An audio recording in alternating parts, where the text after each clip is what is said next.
When Martha drove down the winding coastal road toward her beach house that morning, she felt that quiet satisfaction only years of hard work can give, the kind that makes you smile at the sight of sunlight spilling through the windshield, the sound of waves not too far away, and the soft hum of her car engine purring like contentment itself, because this beach house had been her dream once, a sanctuary she and her late husband had built when life still felt endless, when laughter came easy, when family meant something unbreakable, and now she was finally ready to rent it out, maybe to a young couple who'd make new memories there, maybe even turn it into a vacation spot for travelers.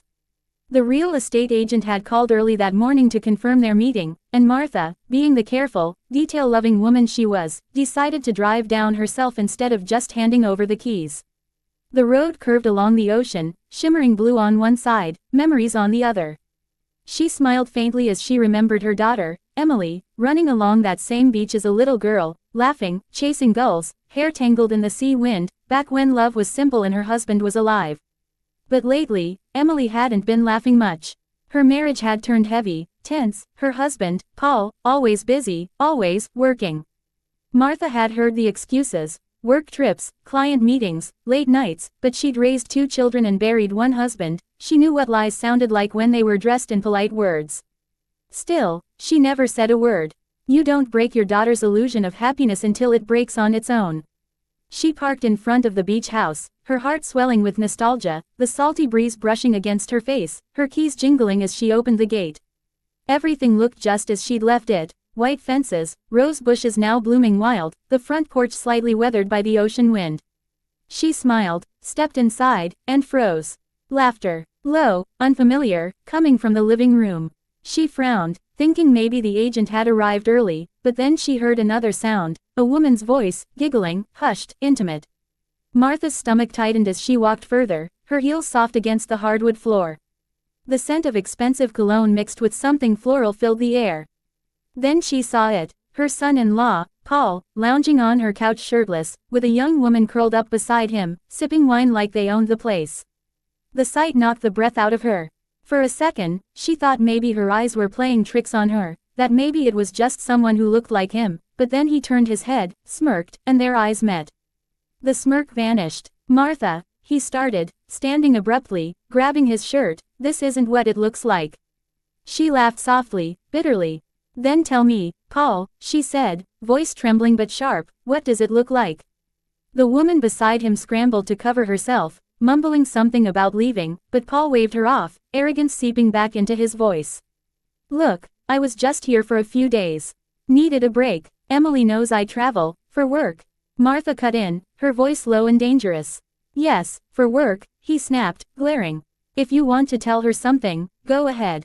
She won't believe you. She's too scared to leave me. The words hit her like a slap. Too scared. Emily, her bright, gentle daughter, living in fear under this man's roof. Something inside Martha broke and hardened all at once. She didn't yell. She didn't cry. She just stared at him, her jaw tightening, eyes cold as the Atlantic outside. You're right, she said quietly. She is scared, but I'm not. Paul sneered, tossing his shirt over his shoulder. What are you gonna do, Martha? Tell her. Go ahead, you'll just ruin her marriage. Martha smiled faintly, almost sadly.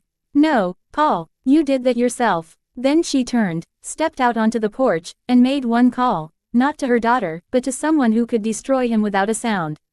Her late husband's best friend, Richard, a lawyer with connections deeper than the ocean that glittered in front of her. Richard, she said when he answered, voice calm, measured. I need you to find everything on Paul. His company, his accounts, his side projects, all of it. Martha, Richard said gently, what's going on? She took a deep breath, eyes still fixed on the waves. He's cheating on Emily, and he thinks she's too scared to leave. There was silence for a moment.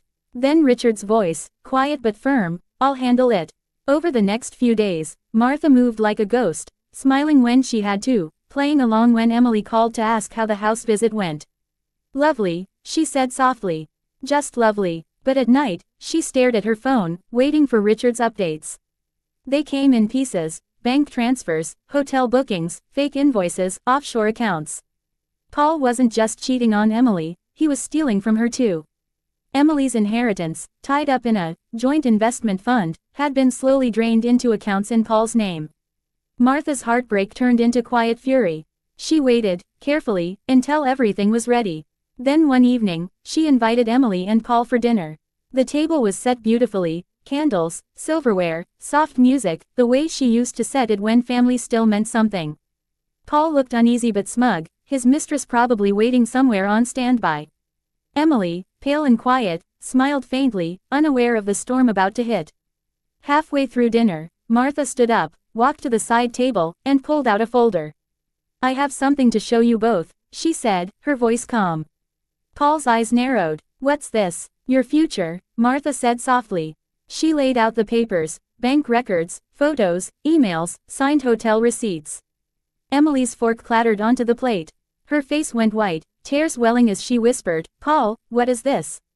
He opened his mouth, then closed it, his confidence draining away as the truth stared him down. "Emily," Martha said, walking to her daughter, her voice trembling but strong, "you don't have to be scared anymore. You deserve peace, not pain." Emily sobbed quietly, clutching the papers, the illusion of her marriage shattering with every breath. Paul tried to stand, his voice rising, "You can't do this to me." Martha looked at him, her expression calm but lethal. "I already did. The accounts are frozen. The police have the evidence. You won't touch her or her money again."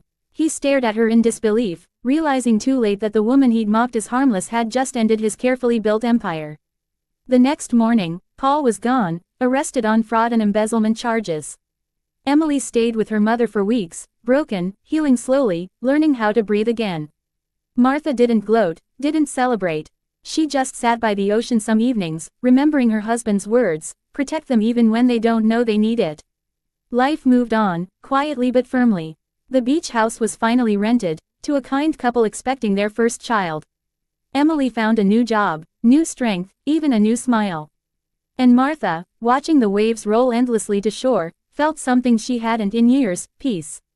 Because sometimes, justice doesn't roar, it whispers. And the lesson she carried, the one she hoped every woman who heard her story would remember, was simple but powerful: never mistake silence for weakness, and never let fear decide how your story